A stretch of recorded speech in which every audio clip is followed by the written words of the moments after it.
What up, what up, what up, Finn fans? Welcome to another episode of the Finn Posse Podcast. I'm your host, Big C. Good morning, good morning, good morning. This is brought to you by Game Changers Media. How is everybody doing this Monday morning? How's everybody doing? How is everybody doing?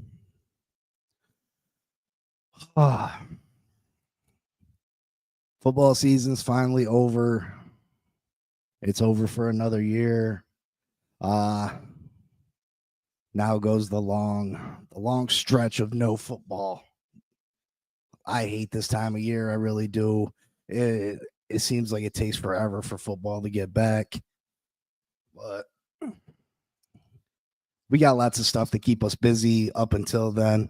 We got lots of draft stuff to go over. We got lots of free agency stuff to go over. You got your OTAs, you got your mini caps, you know what I mean? So we'll keep busy. We'll definitely keep busy on the channel. So yesterday, big Super Bowl. Congratulations, new Super Bowl champions to the Philadelphia Eagles. I can't say I'm happy about it. I mean, lots of people wanted to see the Chiefs lose, you know what I mean? And I understand that. I understand I'm wanting to see the Chiefs lose. I really do. People get tired of seeing the same team win over and over and over. The way I look at it is they're just great. And I can't be mad at greatness. You know what I mean? I can't get upset with how great Andy Reid has been, how great Patrick Mahomes has been. I can't get mad at that. What I can get mad at is how Vic Fangio did us, how there was no consequences for the Philadelphia Eagles from poaching and having illegal contact with our defensive coach, and nothing happened. So I can't say that I'm not a little disappointed that Vic Fangio got to do us dirty and gets to go win a Super Bowl title with the Philadelphia Eagles. I can't say that I'm not a little peed off by that. And to be honest, I'm not a huge fan of Nick Sirianni. I just don't like. There's something about the guy that I just don't like. But it's a well-deserved title. They absolutely crushed the defending two-time Super Bowl champion Kansas City Chiefs yesterday. It was not a close game. They dominated on every level, every aspect of that game. They dominated. And listen, they're built for the long term.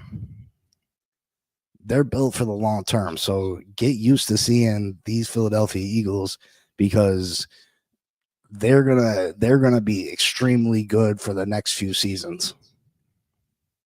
They're gonna be extremely good for the next few seasons. And it all starts with their general manager and his ability to draft. That's what the Miami Dolphins are missing. That's what our Miami Dolphins are missing. A general manager that gets his draft picks correct. A general manager that hits on his draft picks and knows how to build a team the correct way. That's what the Miami Dolphins are missing. That's the difference between the Miami Dolphins and a team like the Philadelphia Eagles, a team like the Kansas City Chiefs, is that their general manager knows how to draft, knows who to draft, and they can continue to build their roster around talented young players, and not just talented young players, because I mean we've had our fair share of talented young players, but talented young players at key positions. And I think that's where Chris Greer really struggles, is that I don't think he knows what goes into making a winning team. I don't think he knows what goes into making a winning team.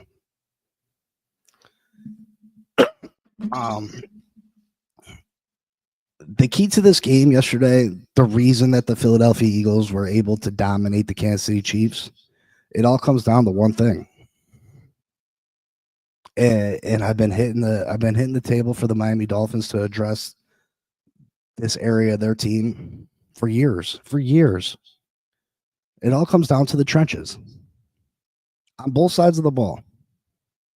It all comes down to the trenches. The Philadelphia Eagles dominated the Kansas City Chiefs yesterday because of the trenches. The Philadelphia Eagles offensive and defensive line won them that Super Bowl. And not only did it win them that Super Bowl, it dominated. Absolutely dominated. It made one of the greatest quarterbacks we've ever seen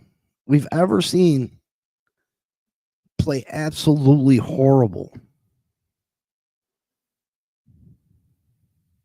It turned Patrick Mahomes into a below average quarterback, throwing pick sixes, throwing off his back foot, running around like a chicken with his head cut off.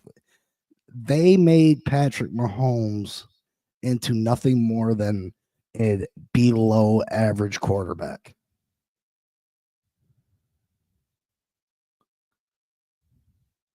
That's what a successful defensive line will do for you. Look at the running game of the Philadelphia Eagles all year. All year. Look at the amount of rushing yards that Jalen Hurts had yesterday. Look at the amount of time he had in the pocket to pick the Kansas City defense apart. That's what a good offensive line will do for you. Complete domination. Complete domination. These Philadelphia Eagles on both sides of the ball dominated the Super Bowl. You know how many times the Philadelphia Eagles blitzed yesterday? You know how many times they blitzed? 0. They blitzed 0 times. 0 times they blitzed the Kansas City Chiefs, yet they still had 11 quarterback hits, 6 sacks, 16 pressures on 42 dropbacks. 0 blitz. 0 blitzes. They didn't even have to blitz. They didn't even have to bring an extra rusher. They put pressure on Patrick Mahomes on 50% of his dropbacks. 50%. Patrick Mahomes had no time to think. They absolutely dominated him. Absolutely dominated him. Now, the Chiefs, on the other hand, the Chiefs have a good defense, but this is how elite this Philadelphia Eagles defense is. This is how elite their trenches are. The Chiefs defense got pressure on 24% of their the Eagles dropbacks. 24%. That's half. But to get that 24%, they had to blitz 27.6% of the time. What happens when you blitz? It leaves someone open. Someone's going to be unaccounted for in the secondary. And because the Philadelphia Eagles offensive line is so good, they were able to handle the Kansas City Chiefs blitz and still give Jalen Hurts time to find them open receivers.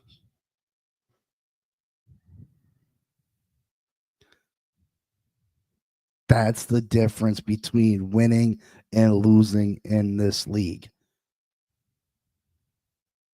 People want to question why the Miami Dolphins cannot beat the good teams, can't win in cold weather.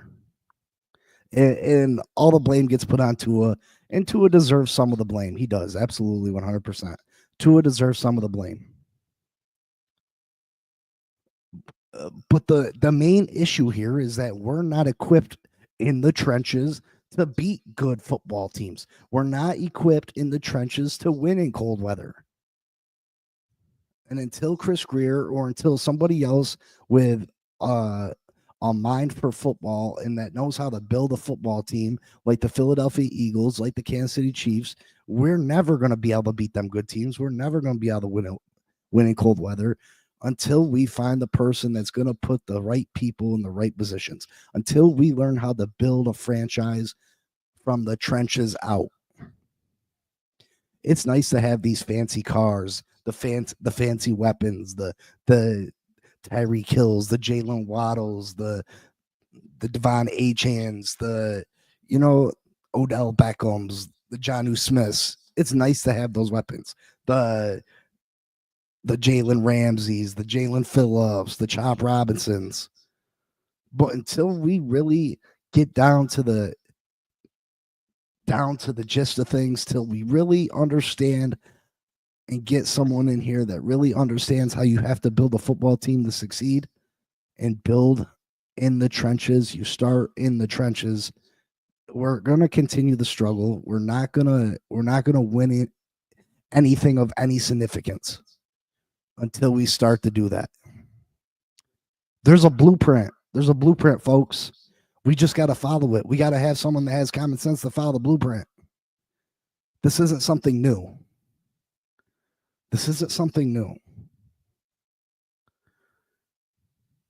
Teams have always won with in the trenches. They've always won that way. Now, have teams been as dominant in the trenches as the Philadelphia Eagles have been? No. But at some point you gotta have a very good offense and defensive line to be successful in this league. Look at the two Kansas City Super Bowl losses. Look at Patrick Mahomes' 2 Super Bowl losses. What was the main problem in both those losses? That the offensive line did not have time to throw. That the defensive line for the opposite team dominated them. When the Kansas City Chiefs lost to the Tampa Bay Buccaneers, their whole offensive line was just injured. Tampa Bay's defensive line in the trenches dominated that game, made Patrick Mahomes look very, very below average. Kansas City loses. Yesterday, Kansas City was dealing with some injuries. I want to say Joe Tooney was playing left tackle, which he's really a guard. But the Philadelphia Eagles defensive line is just so good and so dominant that they made Patrick Mahomes look like a below average quarterback.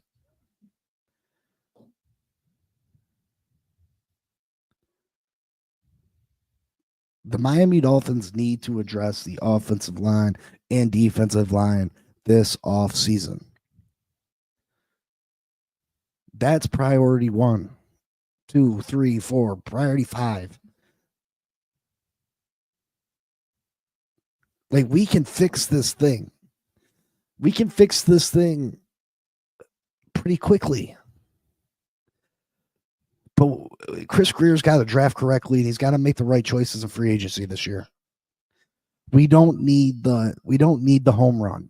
I've seen them spit names out: Cooper Kupp, Myles Garrett, blah blah blah, blah blah blah. Those pieces are they nice pieces? Absolutely. Would Myles Garrett help this defense tremendously? Absolutely. Can Cooper Kupp help the offense out? Absolutely. But that's not. We need to get in depth in them trenches. There's a few guys that we could go out and get in free agency that could take us from a bottom 10 offensive line to a top 10 offensive line in one offseason.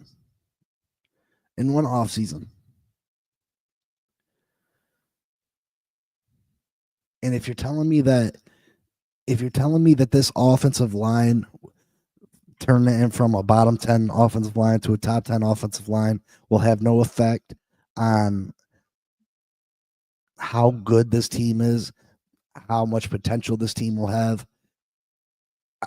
Case in point, look at Saquon Barkley. Look what he was able to do from his time with the Giants to the Philadelphia Eagles.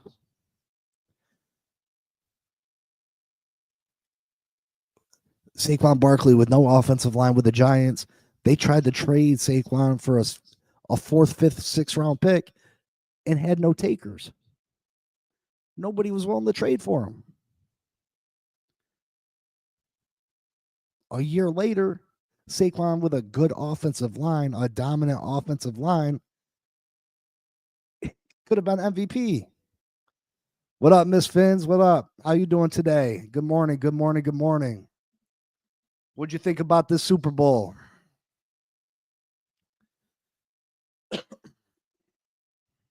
I'm telling you, there's some key players that we could add in this free agency that are they gonna cost us a little bit? Yeah, they're gonna cost us some money. But it's gonna be money well spent. You was happy about the Super Bowl? Listen, I'm not a Chiefs hater. I'm not a big fan of Nick Sirianni, and I didn't like how Vic Fangio did us.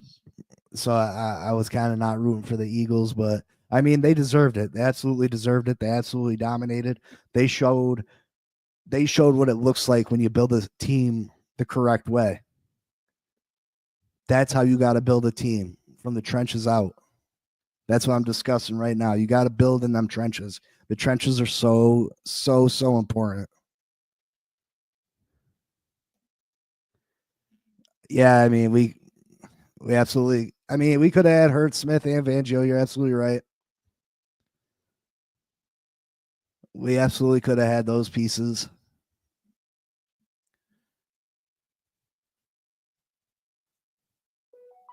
Yeah, I don't know if Smith is better than Waddle, but Waddle wasn't worth the pick regardless. So he wasn't worth trading back up for. So I probably would take Smith. Dolphins are doing things butt backwards. That's why we don't win. Absolutely, absolutely. It's nice to have the fancy things, the Tyreek Hills, the Jalen Ramseys, those type of things. But you need the heart and soul of the team. You need the studs, the big uglies, as they call them. You need to build with the big uglies. I wanted Penei Sewell. He was the pick. You're absolutely right. That was the pick. That was the pick. 100%. 100%. Penei Sewell was he was a world-class offensive lineman. They were talking about he could be one of the greatest ever when the draft was happening. Penei Sewell definitely was the pick, and we went out and got a number 2 receiver at a number 1 pick. Jalen Waddle is nothing more than a number 2 receiver in this league. He'll never be a true number 1. I'm sorry if that hurts people's feelings. If that's an unpopular take, but Jalen Waddle is not a number 1 receiver.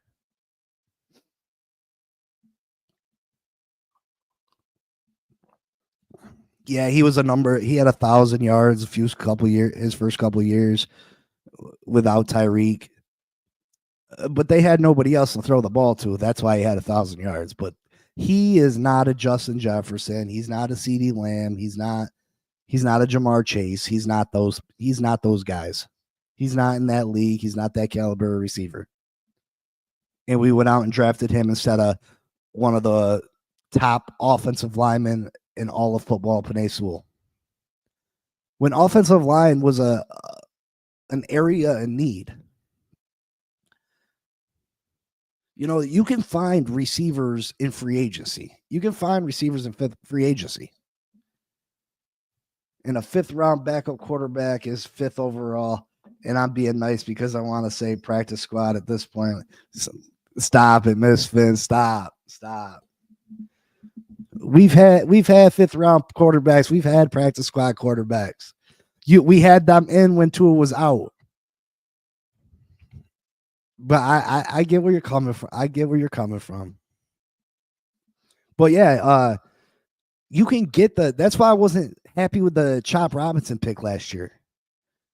That's why I wasn't happy with the Chop Robinson pick last year, because you can go out in free agency for $10 million and get someone that's going to come in and give you 5 to 7 sacks. We had all the top offensive linemen still on the board when Chop Robinson was drafted. Yet we continue to ignore the offensive line. And that's why Chris Greer's on the hot seat. That's why Mike McDaniel's on the hot seat. That's why our offense went to straight shit this year. I mean, we continue to ignore it.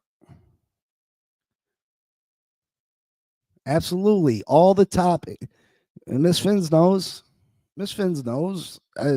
all the top offensive linemen were there, yet we go get Chop Robinson. Now, do I think Chop Robinson's going to end up being a good player for this football team? Absolutely. But was he the right pick at that time? No. Literally, I'm telling you, literally all the top offensive linemen, interior offensive linemen, were still on the board. And we had Liam Eichenberg and Robert Jones, and that's who we had going and starting. And you think Chop Robinson is the answer? No, there's somebody in free agency you could have went and grabbed. They could have gave you the same production, if not more production, than Chop Robinson gave us last year.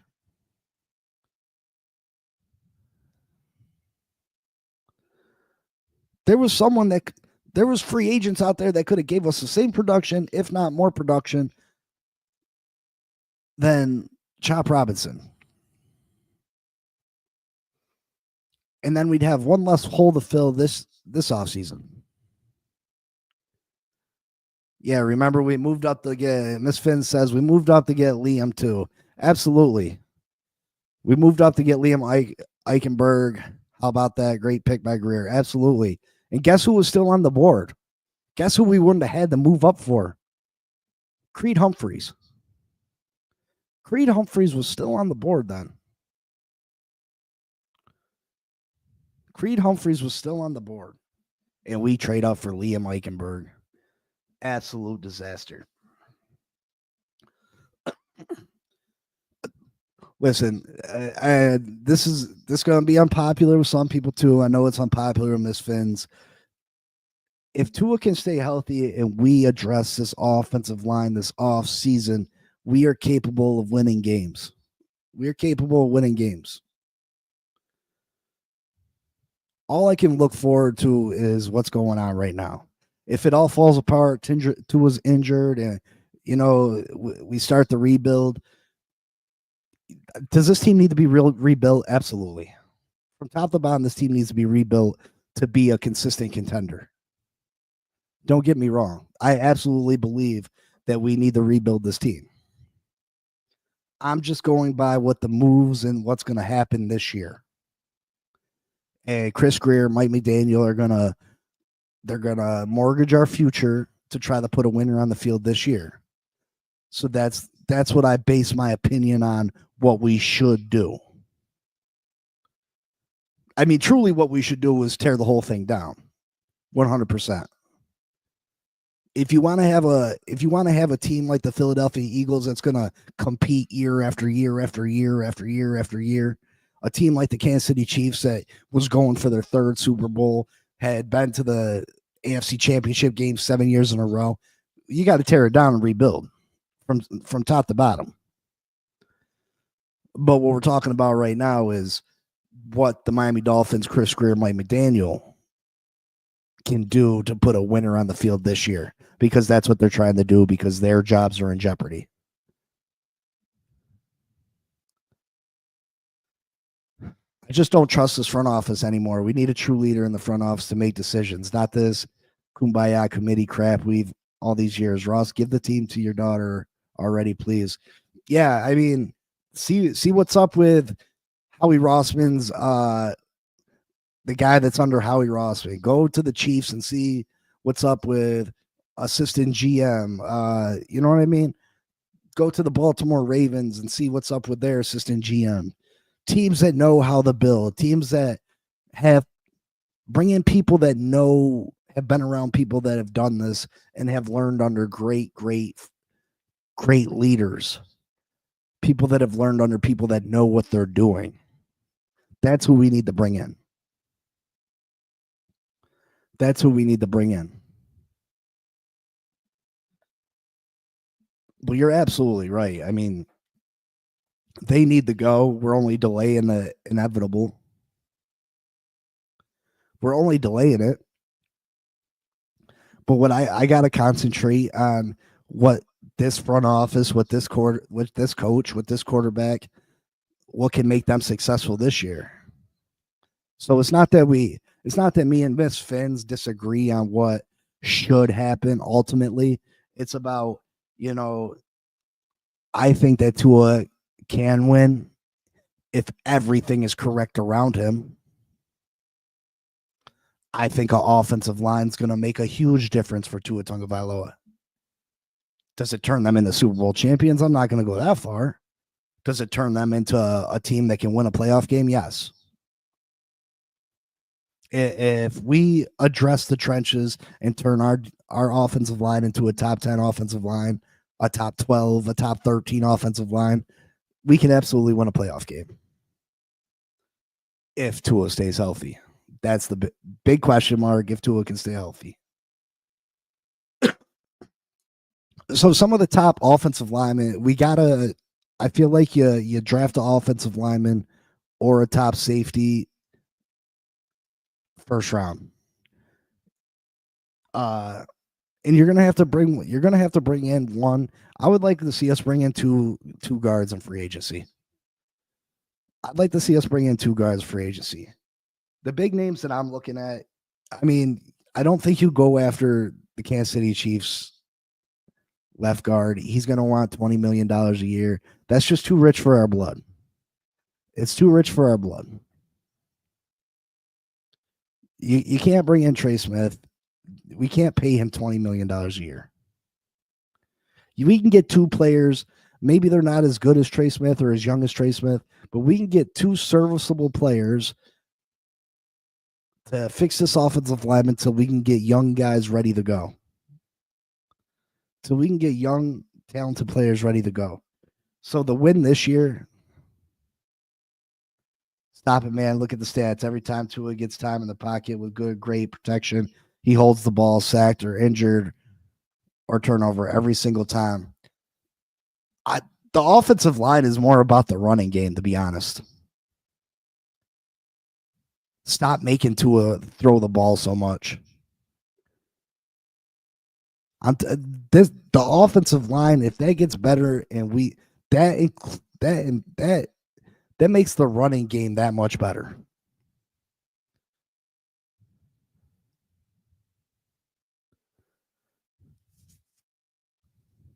If the running game improves, that opens things up for the passing game. Teams have never been afraid of our run.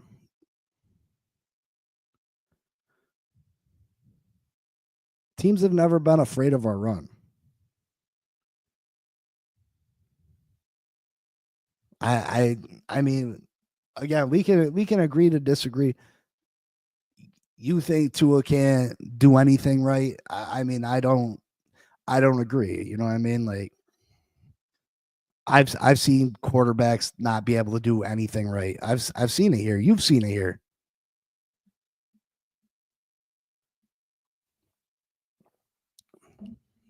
With a good offensive line, Tua can be successful. Is he going to be perfect? Absolutely not. He's not going to be perfect. He's still not Josh Allen. He's still not Joe Burrow. He's still not Patrick Mahomes. He's not those people. But we've watched Tua win 10 games without a good offensive line. You can't tell me that this isn't good enough for an extra win. A top offensive line is not good enough for an extra win. It's just not realistic. Top offensive lineman that I think could plug the holes and fix things. We had the number 1 scoring run game last year and second best running back in the game and the best running back room last year, and we lost the division up 3 games with 5 to go. Come on.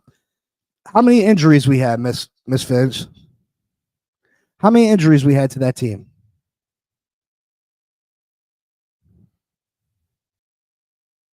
How many injuries?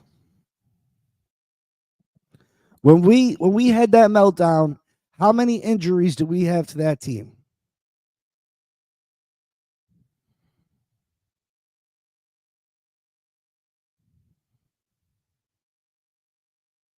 Come on.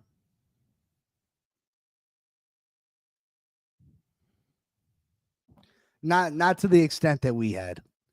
Miss Fins, not to the extent that we had with our big name players. Tyreek was dealing with a bad ankle ever since the Tennessee Titans game. Javon Howland, both knees. Xavier Howard, he wasn't right. He had the foot problem. Wilkins was dealing with injuries. Jalen Phillips.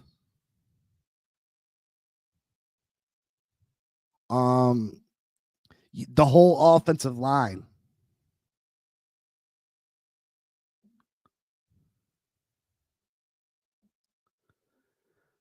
Listen, I mean, every team does deal with injuries, but not to the extent that we dealt with them. And we don't. Listen. Some quarterbacks are able to overcome that. We don't have that quarterback. We don't have that. I'm not saying we do. Things got to be correct for Tua to win, but if things are correct, Tua can win. So if we don't have the huge amount of injuries, we can overcome some injuries, just not that many. Not that many to all our star players. It was just too many. The Lions lost 16 players on defense and made it to the divisional round. They didn't make it to the divisional round. They were in the divisional round, but they didn't win a playoff game. They didn't win a playoff game. They just had a good regular season.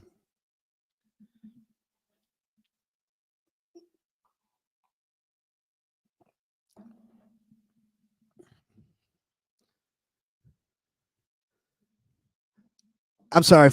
I'm sorry. I'll be right back. I gotta use the bathroom so bad. Just 1 second. They didn't win a playoff game.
Sorry about that.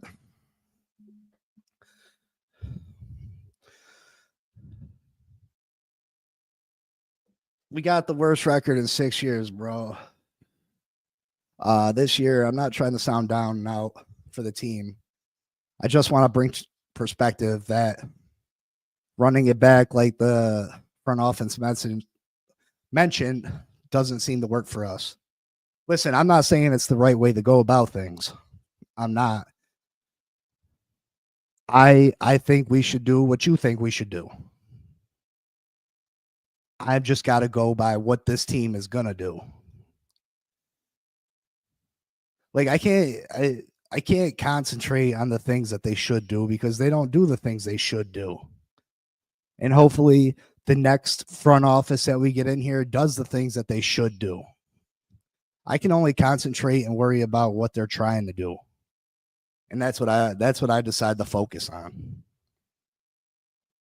And I've watched this team win 10 games with a bunch of injuries and with a makeshift offensive line. And I just feel like if we improve the offensive line to a point that it's one of the better offensive lines in football, if we can get a centerpiece to the defense, that defensive line, this team can be successful. This team can win 10, 11 games. This team can win a playoff game. Now, is it built for long-term success? No. Does it all hinge on an injury-prone quarterback? Yes. That has shown that he's inconsistent? Yes. But Tua is good a lot of the time. He just, when he's bad, he's bad. And when he's injured, the whole team's bad. So that, I mean, we're on the same page what should happen, what this front office should do. But this front office isn't going to do that because they're on the hot seat. They don't have longevity. They don't have they were given their chance and they messed up. Now they don't have the opportunity to build this out the right way now. All they can do is stretch it out and try to do the best that they can while continuing to put us in cap hell. Because they're going to mortgage our future that much more. They're gonna rework to his contract, which means we're gonna owe more money after this season when we're ready to move on from him. They're gonna push more voided years to different players to create the cap space, and it's just gonna make the rebuild take that much longer. Agreed. Front office don't. Tua is good, but just not good enough to get you over the top. Yeah, I'm not saying we're getting over the top. I'm saying we rework this offensive line. We can win a game, or we can win a game in the playoffs. That's all I'm saying. Thank you, Miss Vince. Thank you for dropping in. I appreciate you. Make sure you check out Miss Finn's show Monday through Friday, 8 a.m. Eastern time.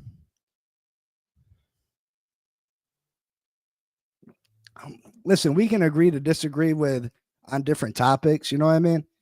In the end, we all want what's best for the Miami Dolphins. You know what I mean? We all want what's best. Yeah. So some offensive linemen I think that we could bring in, and they could. Thank you, Miss Finns. I appreciate you. Thank you so much. You too. So some offensive linemen that I feel we can bring in that can make huge difference for us this coming year is offensive guard Will Fries. He's coming off an injury, but he's with the Indianapolis Colts, but he is still young. He's still young, and he's gotten better and better every year he's been in the league. Every year been in the league, he's gotten better and better. You trade him out for a Liam Eichenberg or a Robert Jones, that does huge things for us. Huge things for us. What's a contract for Will Fries going to look like? I'm seeing 4 years, 57 mil. What's that break down to? 4 years, 57 million, maybe. Let's see what that breaks down to. It's 14 and a half. That's a little pricey. That's a little more than I'd like to spend. But Will Fries would be such an upgrade for this offensive line. He'd do so much for opening up holes for Achane, protecting Tua from having to rush the throws.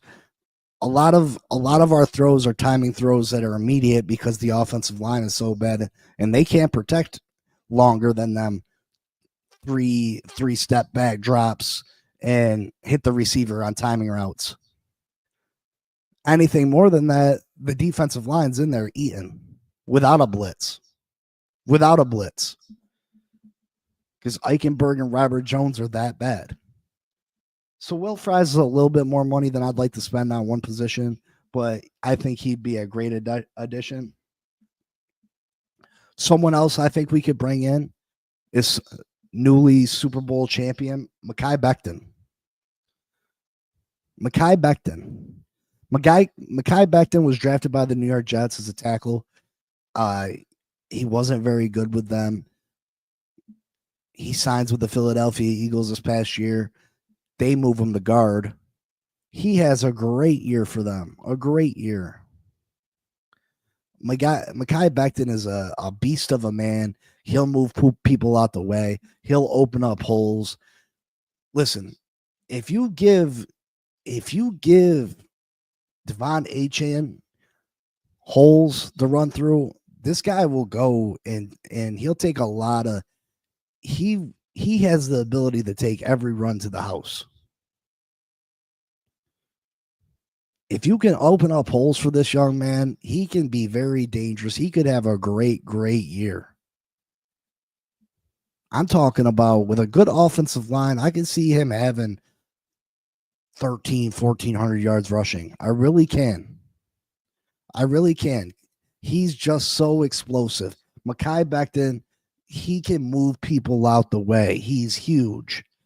Mekhi Becton contract I can see for him is a 4-year, $40 million. And he's still pretty young. So he's someone we could have here for years. 4 years, $40 million, that's only $10 million a year. That'd be a win for the Miami Dolphins. That would be an absolute win for the Miami Dolphins. Another person I would like to see them bring in, this is a little bit more of a short-term answer, but he definitely has the capability of getting the job done this year and turning this offensive line into a top 10 unit. Is offensive guard Zach Martin from the Dallas Cowboys. Zach Martin's getting up there in age, but Zach Martin has been one of the best offensive guards in football for a very long time. This guy's got 9 Pro Bowls. 9 Pro Bowls. He can still play at an extremely high level. He can still play at an extremely high level. He'd be someone that's great to tutor a young player under. Zach Martin from the Dallas Cowboys. I could see a contract for him, 2 years, $22 million. That's $11 million a year. So right there, you could bring in Zach Martin and Mekhi Becton all for the same price it would have cost to just bring in Trey Smith. $20 million. $20 million dedicated to the offensive line. We have one of the top 10 to 12 units in all of football. See how easy that was to fix the offensive line, Chris Greer? See how easy that was? And then you use, if you bring in Becton's still young. Then you use one of your top 3 picks on another offensive lineman.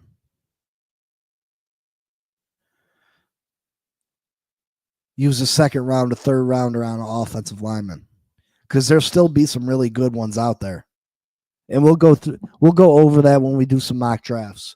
But there will definitely be some good ones out there still when you pick in the second round.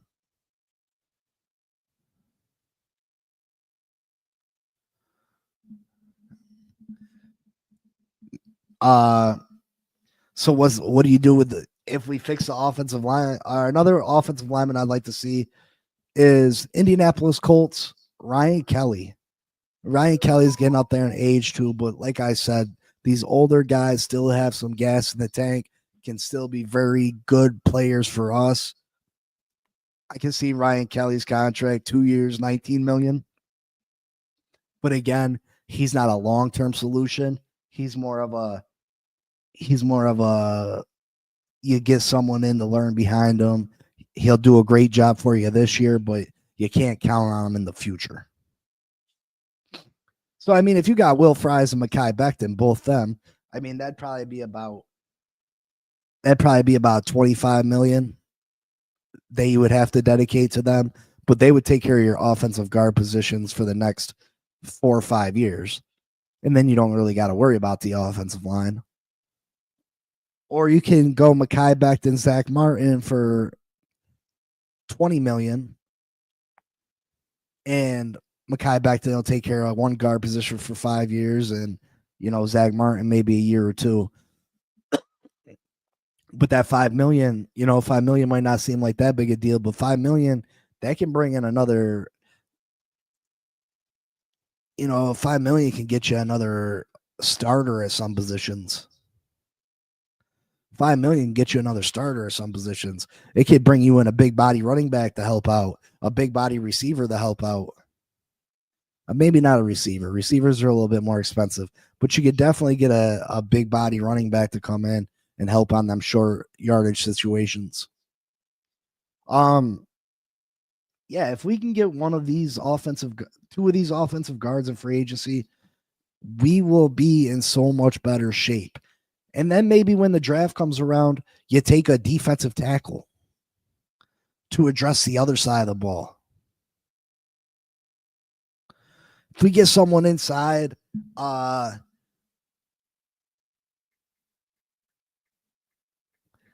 if we can get a defensive tackle in the draft, if we address the offensive line in the first round or in free agency,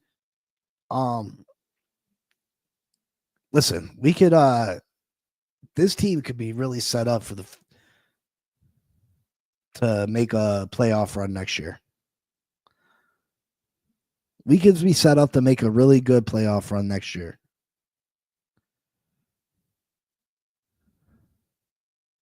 If we could get a Mason Graham to fall to us, I mean, that's a little bit of a long shot, but if we get a Mason Graham to fall to us, that'd be huge.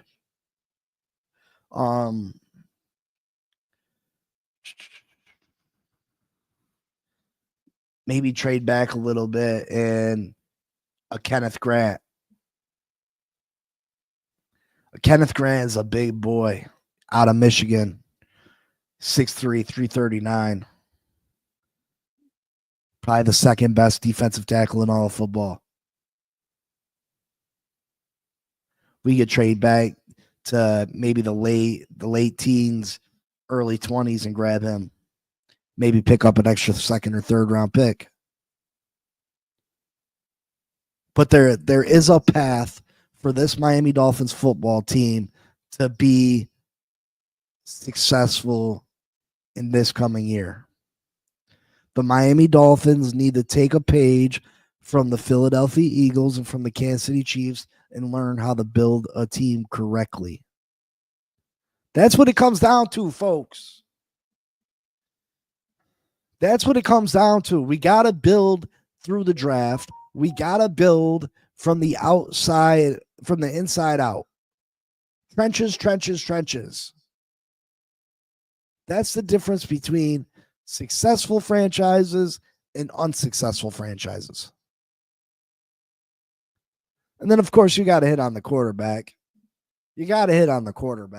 But again, I think Tua is more than capable. Is he inconsistent at times? Yes. Does he have you scratching your head sometimes? Yes. But Tua has shown that he can win enough games to get us to the playoffs. He's shown that. He's shown us some elite play. We just got to put it all together. And Chris Greer and Mike McDaniel better hope that we can. And Chris Greer better be working his little fingers off, dialing that phone up, punching numbers, trying to make as much cap space as he possibly can. And make sure you don't mess this up, Chris Greer, because if you do, you may no longer be here. But That's my take. Great job, Philadelphia Eagles. Congratulations to them. Listen, Kansas City is going to be back stronger. Uh, Competitors like Patrick Mahomes and the way that he felt and the emotion that he felt yesterday. This team is gonna be back. Patrick Mahomes is gonna be back. He's gonna be back. Kansas City's not stupid. Their front office is not dumb. What do you think Kansas City's gonna do this season? What do you think they're gonna do this offseason? They're gonna go get themselves a nice new left tackle because that's a big reason why they lost this game yesterday. What they do last time they lost the Super Bowl? They went out and redid that offensive line. Then what happened? Right back to the Super Bowl. Don't be surprised, folks, if these two teams are right back at it again next year. These teams are built the correct way. They're built by guys that know what they're doing. These teams are built to last. And I would not be surprised if we're sitting here next year talking about the same two teams in next year's Super Bowl. Other news and notes around the league. Tyreek Hill public apologized to all his teammates, especially Tua. He said he wants to be in Miami. He said he said it out of frustration that he was wrong. He took full accountability. I mean, that's what you want to see. You want to see him take full accountability. People have hung him out to dry.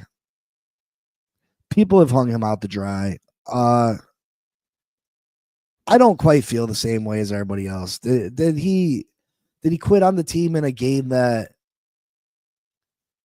didn't matter at that point? Yeah, he did. Is that a good look? No.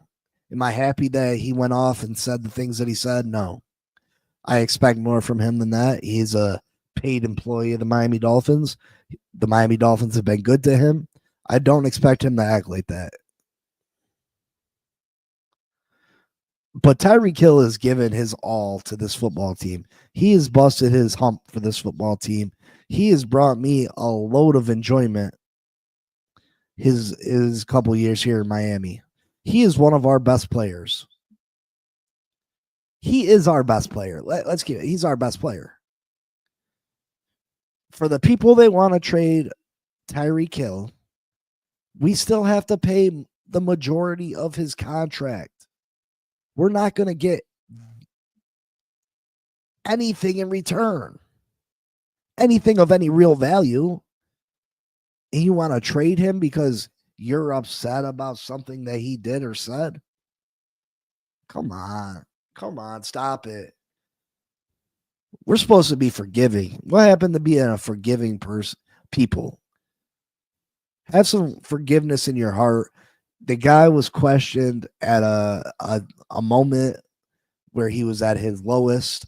He made a bad choice. He made a bad decision. Let's not crucify him over something that happened at a time when he was at his weakest. Let's not crucify the guy. Let's show him some support for what he has done for this Miami Dolphins team. So quick to turn our backs on someone. So quickly. I don't support the things that Tyreek Hill does in his personal life, but as far as a football player, he has brought me a ton of enjoyment, and he is, from what I've seen, he's busted his butt for this football team, and that's all I can ask. Listen, I have criticized this football team. There's been times where I've said F this team, and when I've been upset after a loss. He competes in these games. Imagine how his level of frustration has to be on a it's got to be magnified. Have you ever competed in a athletic event and after a loss you're just so emotionally destroyed?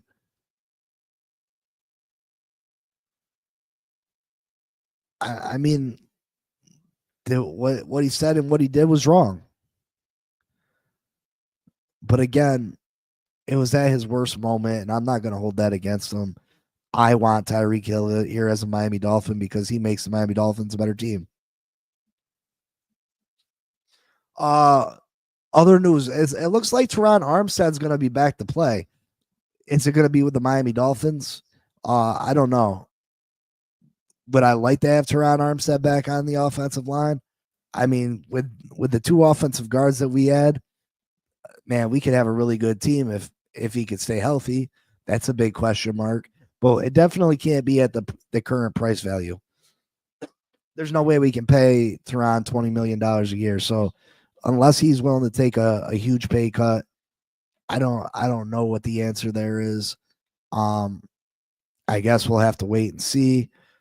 Again, I had reported that Calais Campbell could possibly be back with us. That would be huge. If he decides to play, he's going to let us know in March. That would be absolutely huge. I've seen a lot of rumors going around about Cooper Kupp, blase, blase, blah. I mean, would Cooper Kupp be a fantastic third receiver? Yeah, I mean, the guy runs routes and is incredible. He's got incredible hands. Is it what we need as a third receiver? No. I mean, we need a big body receiver. But I wouldn't not take Cooper Kupp, but not for the price. I mean, you could probably get him pretty cheap, maybe a 4th or a 5th round pick. But the contract, what gets you? He's an aging injury. He's had a bunch of injuries the last few years. So I just don't see it making sense for us unless it was pennies on the dollar. There's been noise about Myles Garrett, a little bit of noise. Myles Garrett would be fantastic for us. It would instantly create a monster pass rush for us. Just the money doesn't make sense. Not currently where we're sitting. Myles Garrett contract can pay 4 starters for us. At least 3. It just don't make sense. We got too many holes. We got 2 safeties. We need 2 safeties. We need 2 guards, possibly a left tackle, a defensive tackle. So too many holes for one player. Again, I would love to have Myles Garrett, but I just don't think it financially makes sense. But yeah, that's what I got for today. Got a lot of stuff coming up this week. Now that the football season is over, we turn our attention to free agency. And we're gonna plug in some fun stuff like some redrafting the 2017 draft, redrafting the 2016 draft, drafting the Miami Dolphins all-time team. We're gonna do some fun stuff too. It's not gonna be all serious. It's not gonna be all crunching numbers. That doesn't make for a fun show. If I'm like, this guard is available for 3 years, 27 million. This guard is available for 2 years, 16 million. That would get boring really quick. So I wanna throw some fun stuff in there too.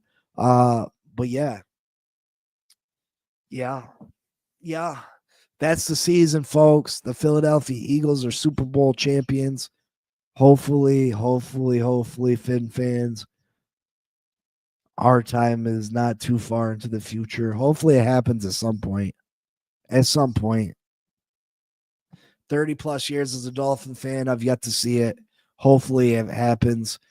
But yeah, that's what I got for you. So until next time, please like, subscribe, comment, and share. I appreciate and love every single one of you. Y'all don't know what it means to me when you come in and help support the show, when you come in and chat it up with me, when you hit that like button. I appreciate you all. Also, hopefully soon I'm going to be getting up with Dougley Do Wrong and doing a video. I can't wait. He's one of the guys I look up to in this business. TD said TD was busy.